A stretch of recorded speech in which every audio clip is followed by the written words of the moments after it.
You are listening to the Horse Radio Network, part of the Equine Network family. You're listening to the Stall and Stable Show, ideas for happy horsekeeping. Well, America is a big country. Keeping horses in New England is not the same as keeping horses in Texas or California or Montana.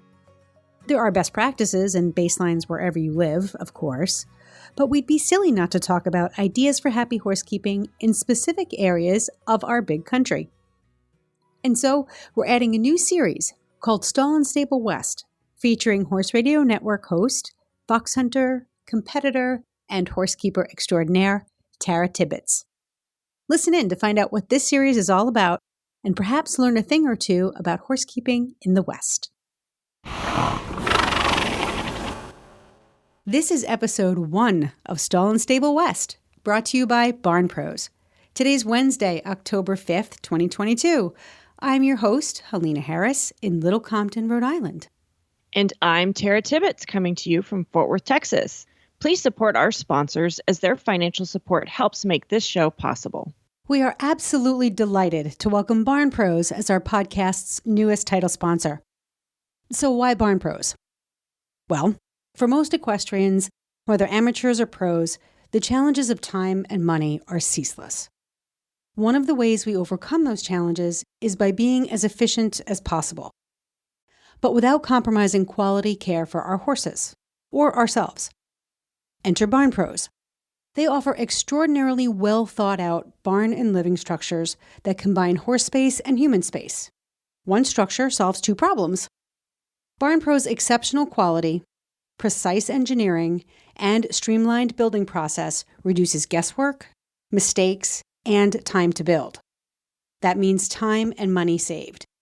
See? Problem solved. Their barn packages include everything from blueprints to lumber and hardware, all ready to build.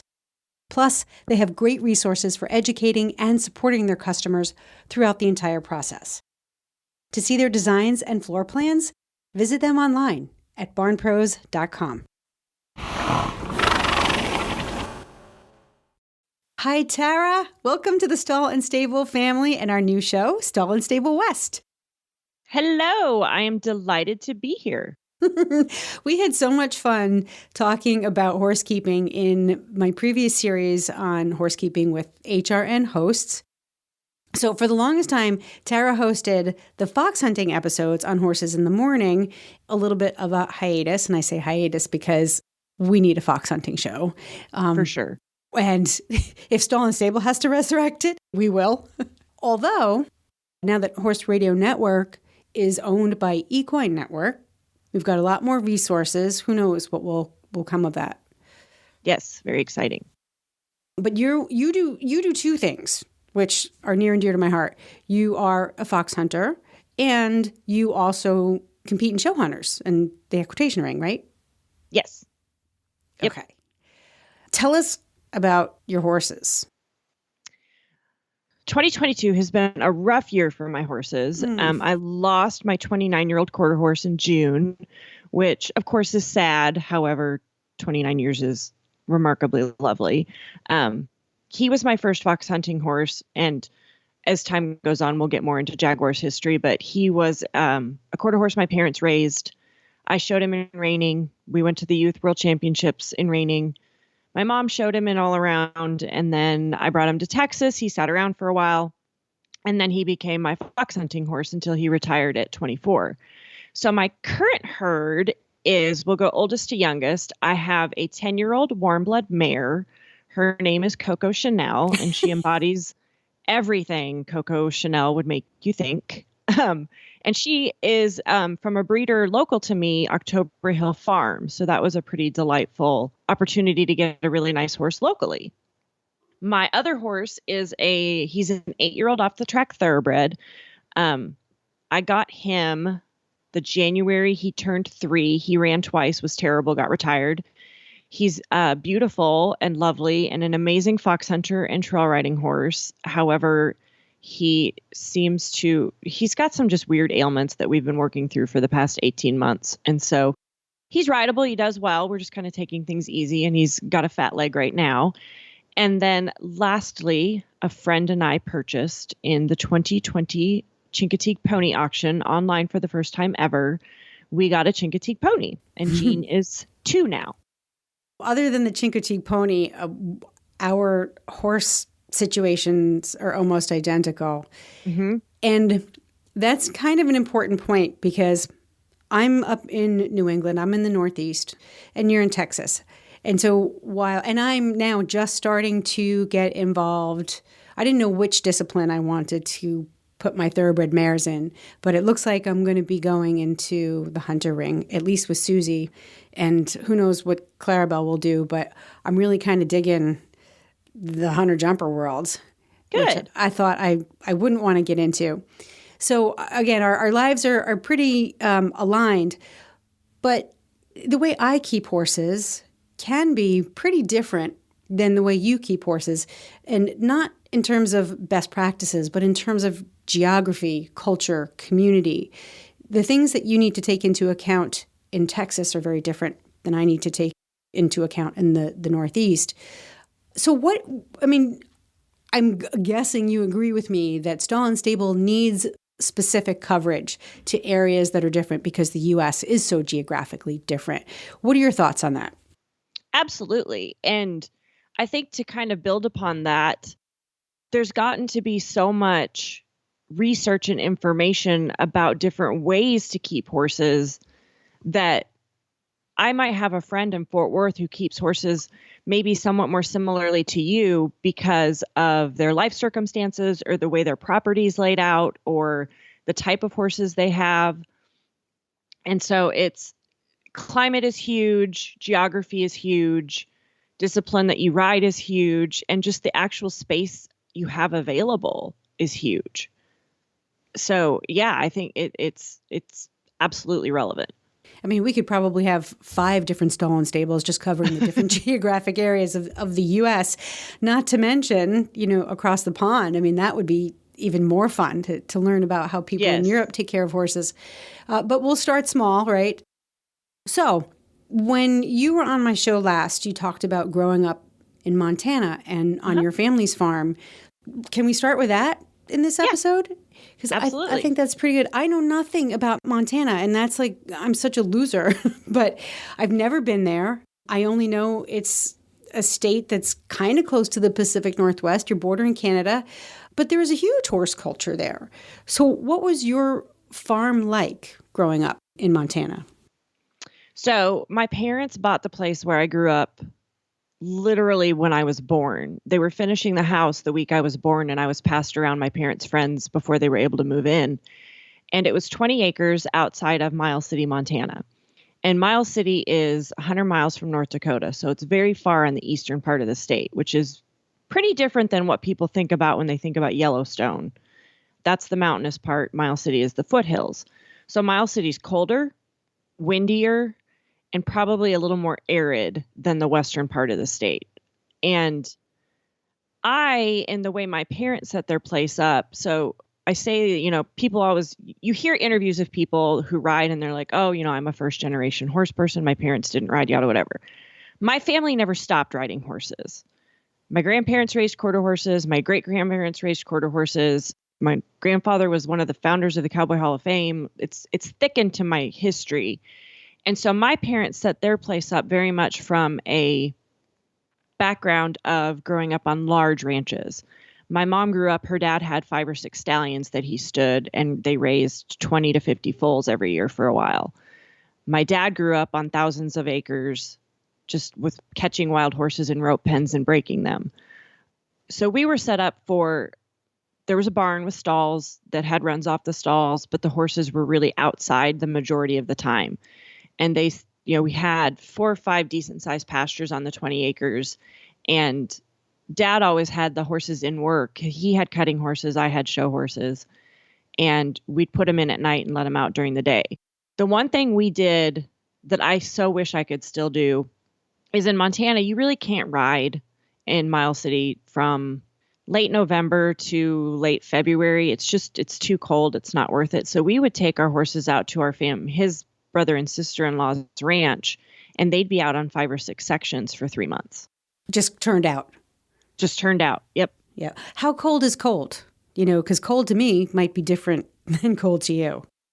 The winter, it stays pretty consistently like around 0 to 15 when it's really cold, but it's not unusual. Like I can remember my senior year of high school, it didn't get warmer than 40 below zero for about a week. So it's cold. Yeah. So you're going to experience the lowest of the lows. Yes. I mean, for us, we might have a day or two of 7 degrees or a day of 0, but typically you're not going to get that for more than 2 to 3 days. Right. And you get a lot more precipitation. You're dealing with more rain and snow. Yeah. Which, that affects the animal care so much because they can't keep themselves warm. My horses just had to deal with wind and actual cold weather. Okay. So it's a lot easier for a horse to stay warm if it's not getting wet. Yeah, that is true. That is true. Okay, so your horses would just kind of why would you move them to the ranch instead of keeping them where they were? Because we'd have to feed them. Not that we couldn't, but you just have to feed them, take care of them, have them nearby. Dad felt very strongly that they would be healthier. And I look back at the horse keeping in my childhood, we had 2 horses colic in 25 years. So having more room, more space, a more natural environment would allow them the opportunity to actually take care of themselves in the cold. And Dad really felt like it made them tougher, stronger, better horses, better feet, better. And in hindsight, he wasn't wrong. I didn't have lame horses. I didn't have sick horses. Dad liked to sell my horses every couple of years because he wanted to teach me to not get really attached to them. Mm-hmm. But I had Jaguar for 29 years. He was in Montana for 13 of them. And when until he was really under saddle at 2, he spent summers in the 6 or 7 sections with his mom and the winters. And he was actually healthy as a horse. My friends and I joke that healthy as a horse is kind of a terrible saying. I'm kidding. But he didn't really have any health problems until he was in his late 20s. So this is something that you believe in. You keep them close when you need to work them and ride them and enjoy them, but also give them the opportunity to develop a little bit of a thick skin by putting them in that environment. Yeah. And we checked on them every week. And they did get hay and all that. But yeah, I if I could, I would do it. How did you make sure that they had water? Because Dad knew the property where they were really well. He knew where the creeks were. He knew where the they call them tanks, where the water was in each pasture. Because they were also cattle pastures. So they were either in there with cattle or the cattle rotated through there maybe at a different time during the year. Because my aunt and uncle are on, 8,900, 9,000 acres. God. That's such a difference. I mean, we definitely do not hear the thousands of acres phrase when you're talking about East Coast farms. Right. You don't. So that alone completely changes the way you think about everything. There's food, water, shelter, and socialization when it comes to keeping horses. But the details of that look very different when you're talking about thousands of acres. Yeah. So on that kind of space, what about fencing? I mean, I've always heard you kind of got to get on your horse and on a regular basis, ride the fence line and make sure things are intact. Is that something that's legit? Absolutely. There's kind of a funny lore in my family. So Kevin and my husband and I bought this place that we live at now in 2006. And it was fully fenced all the way around, but there was definitely fencing that needed to be done. And so he talked to my aunt and uncle and said that he wanted to learn how to do fencing the right way. And so he went and spent a week with them on their ranch. And my uncle thought it was the funniest thing in the world that some crazy Texan wanted to come up and fence for a week because it's constant. Yeah. I mean, and they do it more with ATVs now than they do at horseback riding, but they know their fence line like you know your car. How long does it take to do that? To check the fence, even if you're using an ATV, like, can you do it all in one day? Oh, no. No. Oh, no. No, it's definitely one of those kind of, I think about my property now. I know the weak spots in my fence. And so we kind of have an ongoing, like, we're going to do this and then we're going to do this part and then we're going to do this part. And they just have that on a massively larger scale. because their bigger issue, it's the horses are not as much of an issue for them as cattle, and cattle are harder on fencing than horses are. Meaning they run into it or they push it harder? Oh, yeah, they'll take it out. Yeah. They'll take it out. Yeah. Which is kind of interesting because you're like, you've got thousands of acres. What could you possibly need on the other side of that fence that you don't get? Yes. It's really where the saying, good fences make good neighbors, that's really where that came from. Yes. Yes. What about, I hate to say it this way, but challenging wildlife? There's always the issue of domestic animals and wild animals. Can the herd protect themselves? Do you throw a donkey out there? There's nothing out there that's going to hurt a horse or a cow. Okay. Deer, coyotes, antelope.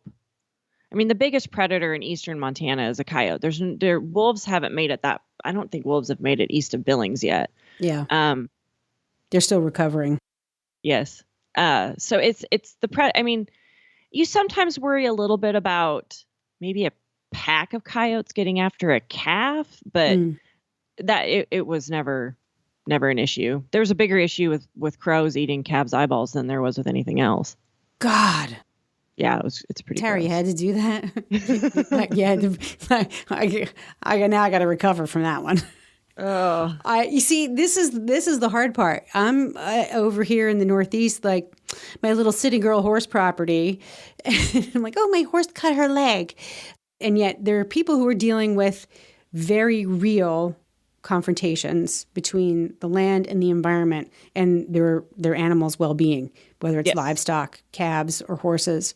And foaling, I would imagine that part of horsekeeping you do much closer to home, right? Yes, for sure. Yeah. So I'm actually looking at an aerial view of Montana right now. And this is kind of exciting for me because I'm like, ooh, I'm going to learn something about Montana. When you first described it and you're looking at the aerial map, the eastern part of the state, and like 2/3 of it, 3/4 of it, is very different than the western. What's it like to travel with a truck and trailer? Are the roads smooth? Is it easy to get around?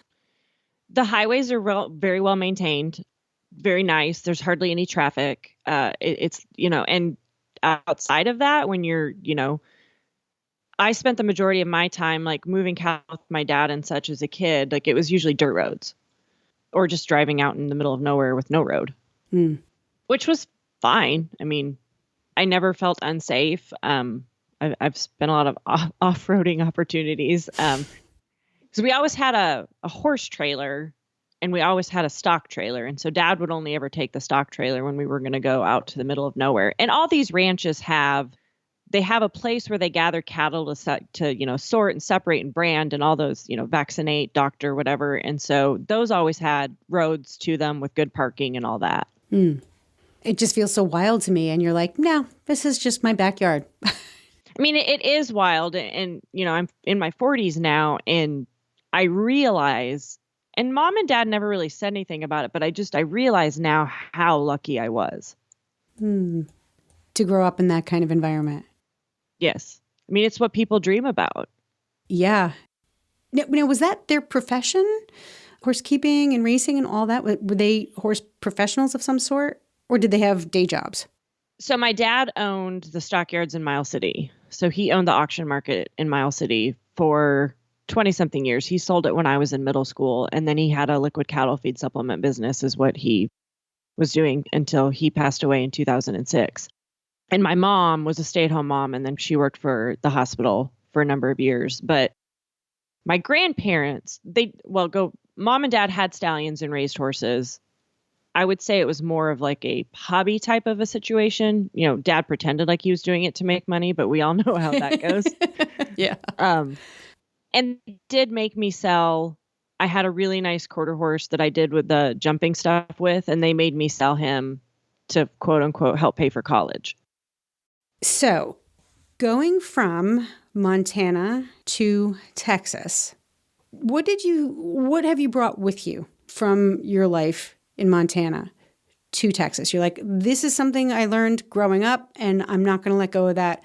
Even though I'm in a completely different environment, this is how I'm going to keep my horses. And this is what I think is important because I know it worked for me and my family.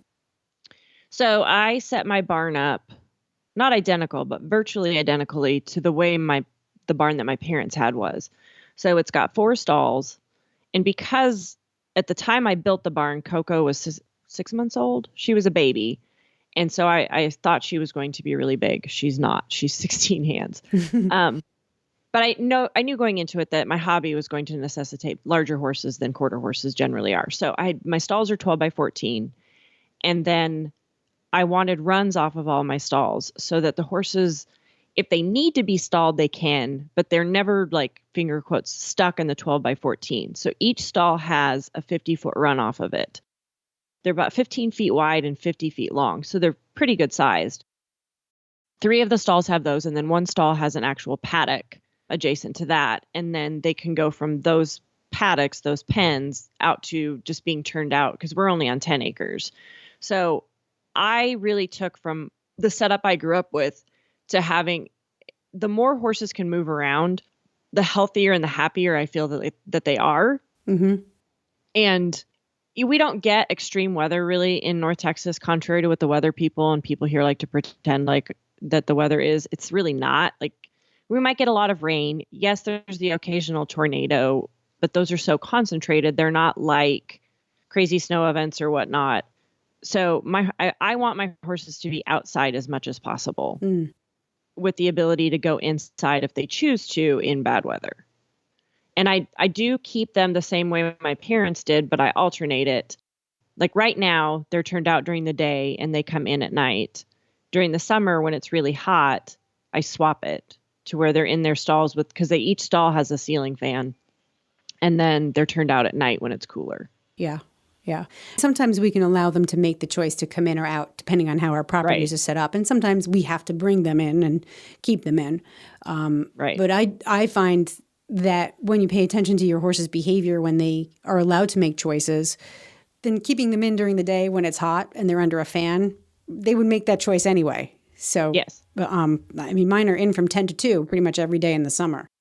And sometimes I'm like, it's a beautiful day. What are you guys doing inside? One of the things I've noticed recently in the last 2 to 3 years is that even though the ambient temperature outside might be nice, even in the 70s, the UV rays are so strong, it's uncomfortable to stand in direct sunlight. Interesting. Yeah.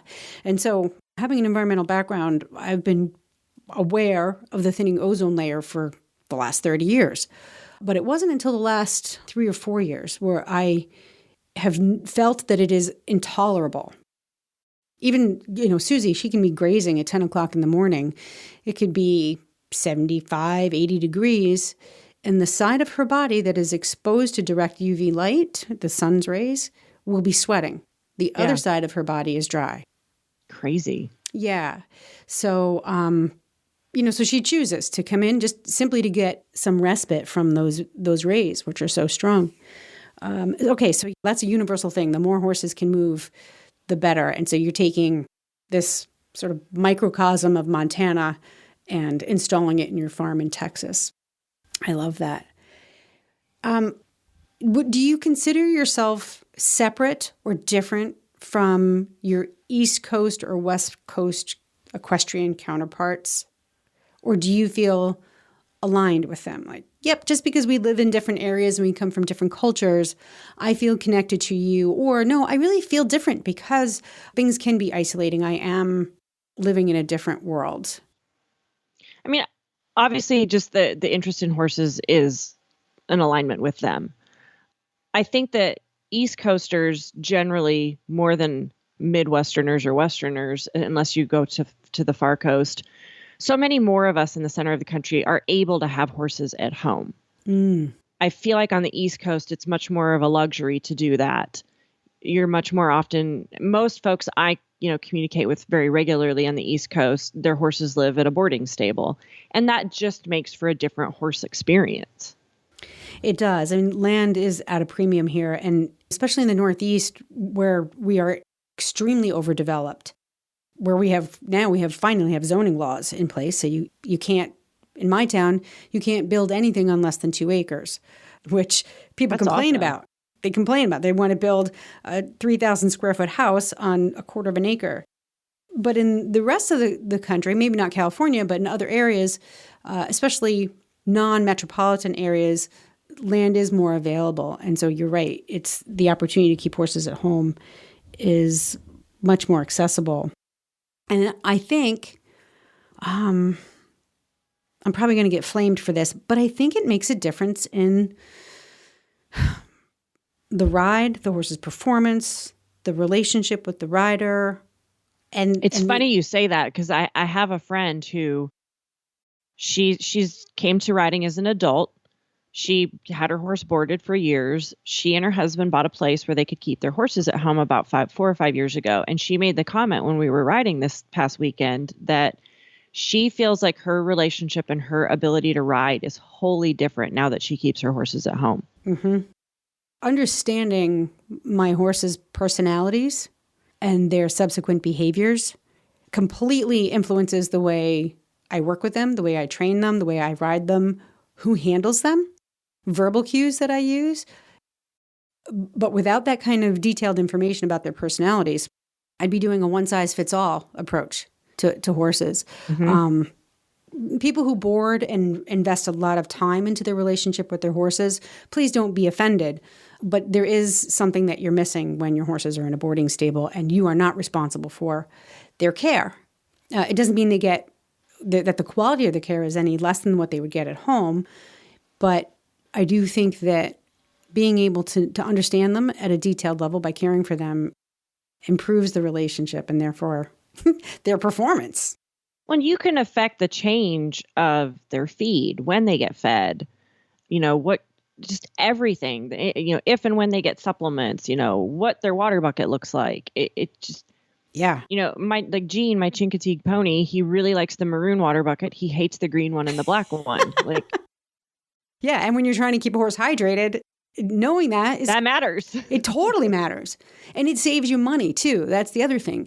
When you're not aware of what your horse's preferences are, the trial and error, or even just say having a horse who's dehydrated because he doesn't like to drink out of a small bucket. He'd prefer, a trough. Now you're spending extra money on electrolytes and things to put in their water to get them to drink more. So we're going to talk about that too in an upcoming episode on comparing costs. How much money we waste in a boarding facility versus keeping them at home. What do you think we're going to talk about on Stall and Stable West? This is going to be a once-a-month show to start. Yep. And that should be enough to keep us busy. You're really connected not only in the fox hunting world and in the hunter-jumper world, but like you said, you come from such a strong Western background. What kinds of topics do you think you want to cover going forward, and what kind of guests do you think you want to have?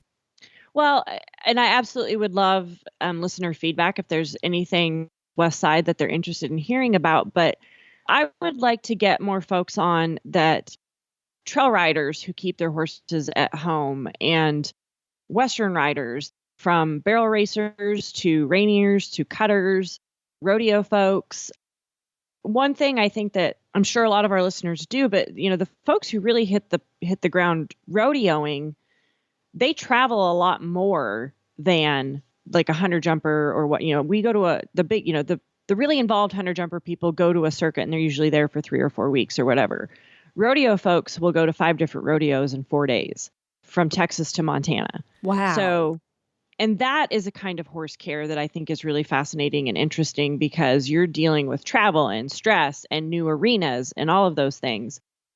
So I have so many different ideas and so many different people I'm so excited to talk about. And what I love about Stall and Stable and what you've done with this podcast is it's not a one size fits all for anybody. I might sell my place to somebody else who comes to live here and uses the space completely differently than I do. And it's not any better or worse than what I'm doing. It just works for them. And so my goal is to continue what you've started with a Western perspective on giving people information to make the best choices for their horses. Yeah. Yeah. There's a baseline. There's a foundation of best practices. This is what you need, right? Mm-hmm. Fresh water, shelter, the 5 freedoms, as they're referred to. But then, shaping horsekeeping based on your life. I mean, to me, the 2 things that are most that horse people have to focus on the most are time and money. And Yes. when we have a good handle on those two things, then our horses are happier and healthier, and so are we.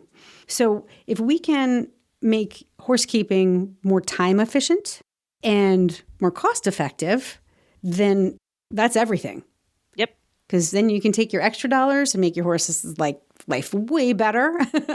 And your extra time to do more with your horse. Yeah. And you're not rushing. I mean, to me, time pressure ruins so much. Whenever I am rushing or I'm trying to meet a deadline or get someplace on time, I invariably will push my horses just over the edge of their comfort zone. And I'm like, damn it, I did it again. I'm rushing.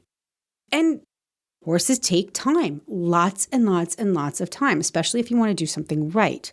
So how can we, I say it's our most precious commodity. Time is our most precious commodity.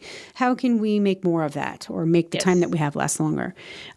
So I'm really looking forward to what you have to bring to the table with our new parent company, Equine Network, providing some resources and connections, more connections. I think Stall and Stable is just going to get better and better. And I am so happy to have you on board, Tara. So thank you for agreeing to do this. Oh, my pleasure. I'm ecstatic to be here. And thank you so much to Barn Pros. You can find more information about them at barnpros.com. So if you're thinking about living with your horses, above your horses, or building something new, Barn Pros is the place to go first. Tara Tibbets, thank you so much for this first edition of Stall and Stable West. We will be back in 1 month with a new episode. Sounds good. Well, thanks for joining us this week, listeners, and I hope that you'll subscribe to the show on your favorite podcast player, and you'll be able to hear more from Tara, as well as regular Stall and Stable episodes. Remember, listeners, that the primary purpose of this podcast series is to entertain and inform. The information contained herein is not a substitute for professional, medical, or legal advice. So please consult with a professional in the area of your specific inquiry. If you need assistance with your barn or business, go to stallandstable.com and click on the services link and schedule an appointment with me. I'm available Monday through Friday for most hours during the day, and I'd be happy to lend a hand in whatever area you need help. And that's going to be a wrap for this episode. I hope you enjoyed it.